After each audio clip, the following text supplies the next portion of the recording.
الحمدللہ رب العالمین والصلاة والسلام علی سید المرسلین اما بعد فاعوذ باللہ من الشیطان الرجیم بسم اللہ الرحمن الرحیم اللہم صلی وسلم وبارک علی سیدنا و مولانا محمد النبی الامی الحبیب العالی القدر العظیم الجاہ وعلی آلہ وصحبہ وبارک وسلم۔ محترم ناظرین، کافی زیادہ ٹائم کے بعد میں کوئی ویڈیو بنا رہا ہوں اور اس کی خاص وجہ یہ ہے کہ میرے دو ویڈیوز رمضان المبارک کے متعلق ہیں۔ ایک ویڈیو تیغ بند کے متعلق ہے اور دوسری ویڈیو رمضان المبارک کی 21ویں شب یعنی 20 کا دن جب گزر جائے اور 21ویں رات ہو تو نعت علی کا وظیفہ میں نے بتایا ہے۔ ان دونوں ویڈیوز کے بارے میں کئی لوگوں نے سوالات کیے، کسی نے کمنٹس میں سوالات پوچھے، کسی نے واٹس ایپ کے ذریعے سوالات پوچھے، تو میں نے سوچا کہ ان کو جوابات دینے کے لیے کوئی مختصر سی ویڈیو بنا دوں۔ نعت علی کے بارے میں جو میری ویڈیو ہے کہ اگر کوئی رمضان المبارک کی 21ویں شب یعنی 20 کا دن جب گزر جائے اور 21ویں رات ہو، 21,000 بار نعت علی پڑھ لے تو وہ نعت علی کا عامل بن جائے گا۔ اب 21ویں رات میں ایک نئے شخص کو ایک ہی رات میں 21,000 بار نعت علی پڑھنا یہ بہت مشکل ہے۔ اب جس کی پریکٹس ہو، جس کا تجربہ ہو، جو پڑھتا رہتا ہو، جیسے میرے لیے مسئلہ نہیں ہے، میں پورا کر لیتا ہوں، لیکن ایک عام شخص پورا نہیں کر سکتا۔ اب اس کا ایک طریقہ تو یہ ہے کہ 20 تاریخ کی صبح سے شروع کرے اور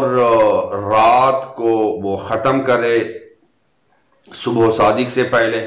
دوسرا طریقہ کئی لوگوں نے پوچھا تو ان کو میں نے یہ کہا کہ 7,000 یہ 3 راتوں میں پڑھ لیں اور یعنی آخری جو ہو وہ 21ویں رات ہو، 20ویں اور 19ویں کی رات، اور 21ویں رات میں 7,000 پڑھ کے آپ ختم کر لیں تو پھر بھی یہ نعت علی کا عمل مکمل ہو جائے گا۔ اب اس میں پھر لوگوں نے سوالات کیے کہ ترک جمالی ہوگا یا نہیں ہوگا، تو نعت علی کے اس عمل کے لیے ترک جلالی و جمالی کی حاجت نہیں ہے۔ دوسرا سوال کیا کہ اگر دوران عمل گفتگو کر لیں،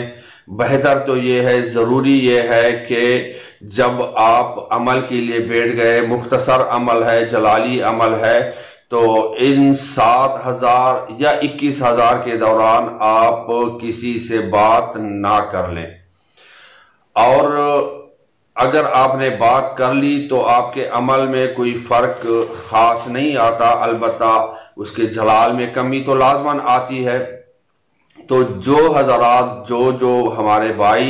اگر ایک رات میں 21,000 بار پورا کر لیں یا 3 راتوں میں 7,000 کے حساب سے پورا کر لیں اور اس دوران کوئی گفتگو بھی نہ کریں،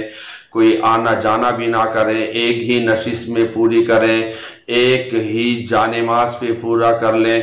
تو ان کا تو عمل مکمل ہو جائے گا، اور اس کے بعد وہ تاحیات 110 بار کوئی وقت مقرر کر کے نعت علی پڑھیں گے۔ نعت علی مظہر العجائب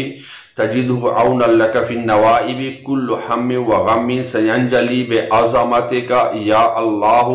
و بنبوتک یا رسول اللہ و بولایتک یا علی یا علی یا علی۔ یہ روزانہ 110 بار اول آخر درود پاک کے ساتھ وہ جاری رکھے گا۔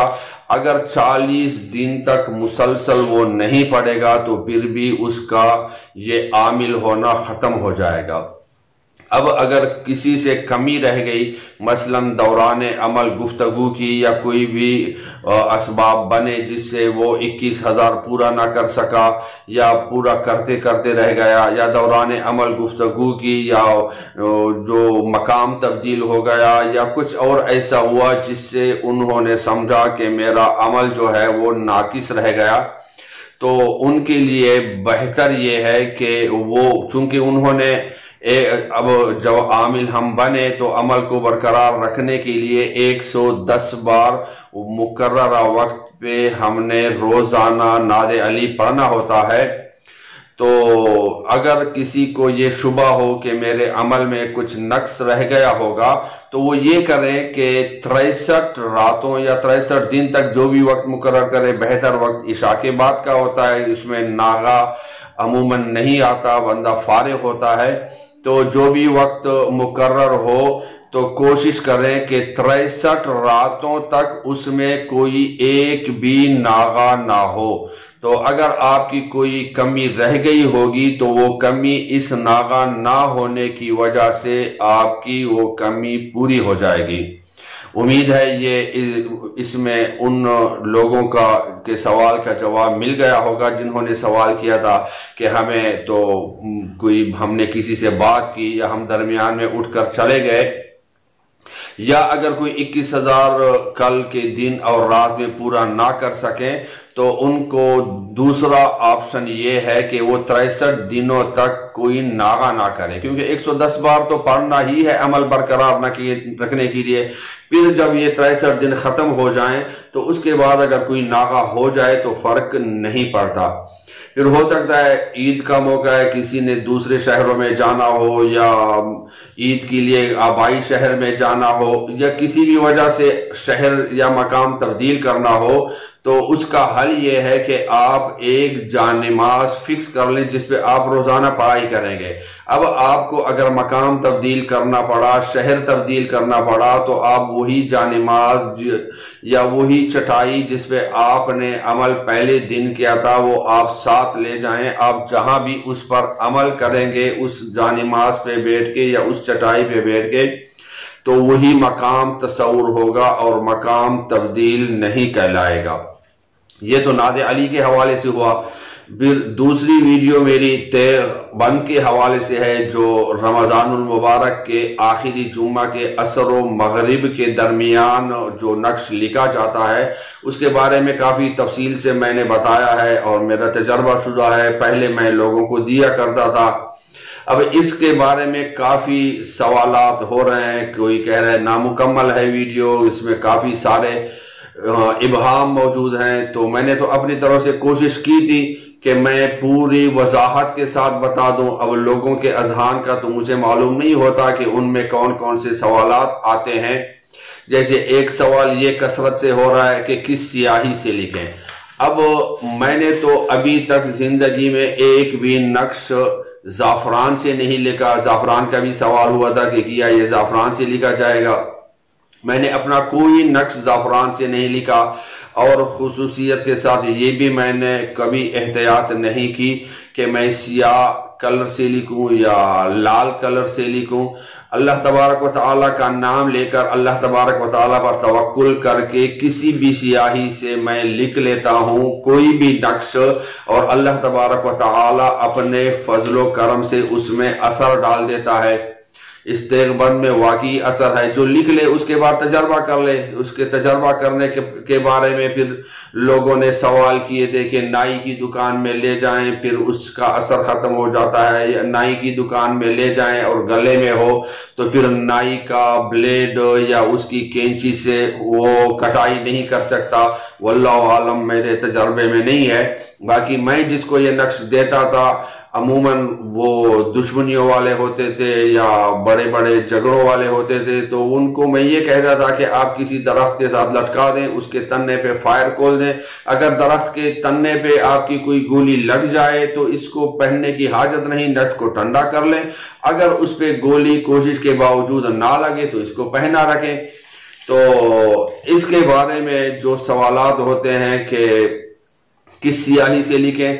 اب اگر کسی کو عام سیاہی میں برکت نظر نہیں آتی تو وہ بھلے زعفران سے لکھے۔ میں نے عام سیاہی سے لکھا ہے، میں نے کیونکہ اس میں میرا ایک خاص ایک نیت ہوتی ہے، کیونکہ جب تک بنی اسرائیل نے گائے کے بارے میں اگر وہ نہ پوچھا ہوتا، جیسے قرآن سورہ بقرہ ہے، اس صورت میں گائے کا ذکر ہے، جب بنی اسرائیل میں ایک میت کے بارے میں تنازع ہوا کہ اس کو کس نے قتل کیا ہے، تو حضرت موسیٰ علیہ السلام کے پاس آئے۔ حضرت موسیٰ علیہ السلام نے حکم فرمایا کوئی گائے ہے، اور گائے کے جسم کا گوشت کا کوئی ٹکڑا اس مردے کے جسم پہ مارے، وہ مردہ بیٹھ جائے گا اور وہ بتا دے گا کہ مجھے کس نے مارا ہے۔ اب وہ چونکہ یہ کام کرنا ہی نہیں چاہتے تھے، کیونکہ جو لوگ گئے تھے وہی لوگ قتل میں شامل تھے، انہوں نے کہا کہ یہ گائے کیسی ہوگی، گائے تو بہت زیادہ ہیں، ہم کون سی گائے کاٹیں، ہمیں کیا پتہ لگے گا۔ پھر آہستہ آہستہ وہ جتنے سوالات کر رہے تھے وہ گائے کی نشانیاں اللہ تبارک و تعالی بیان فرما رہا تھا، اور یہاں تک کہ وہ پیلی ہے، وہ چمکدار ہے، اس سے کوئی مشقت نہیں کیا، اور وہ آنکھوں کو باتی ہے، اور اس طرح کی وہ خوبیاں بیان کرتے کرتے کہ وہ ایک معین گائے ہو گئی، ایک خاص گائے ہو گئی۔ اگر وہ پہلے ہی سوال میں جب حضرت موسیٰ علیہ السلام نے ارشاد فرمایا تھا کہ گائے ذبح کر لو، وہ کوئی بھی گائے ذبح کر دے تو اس گائے کے گوشت سے وہی کام ہوتا، لیکن انہوں نے چونکہ سوالات کیے، کرنا نہیں چاہتے تھے، تو سوالات کرتے کرتے اپنے لیے اتنا مشکل کر دیا کہ پھر وہ ایک خاص گائے جو ایک یتیم لڑکے کے پاس تھی، اس کے والد نے ان کے لیے جنگل میں چھوڑی تھی، وہی ان کو کاٹنی پڑی، ذبح کرنی پڑی، اور اس کی کال کو سونے سے بھر کے دینا پڑا۔ تو اس لیے میری تو یہ کوشش ہوتی ہے کہ اللہ تبارک و تعالی پر یقین کر کے، جیسے حدیث قدسی ہے، انا عند ظن عبدی بھی، میں اپنے بندے کے گمان کے پاس ہوں، میرا بندہ مجھے جیسے گمان کرتا ہے میں اس کے لیے ویسا ہی ہوں۔ تو جب میں نقش لکھتا ہوں تو نظر اللہ تبارک و تعالی پر ہوتی ہے کہ لکھنے والا میں ہوں، اس میں برکت ڈالنے والا، اس میں اثر ڈالنے والا وہ اللہ تبارک و تعالی کی ذات ہے۔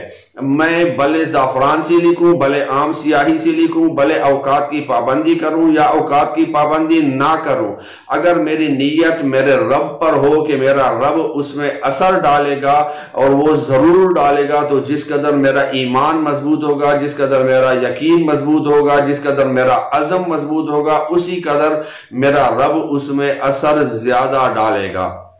تو اس لیے میں تو ذاتی طور پر ان چیزوں کی پابندی نہیں کرتا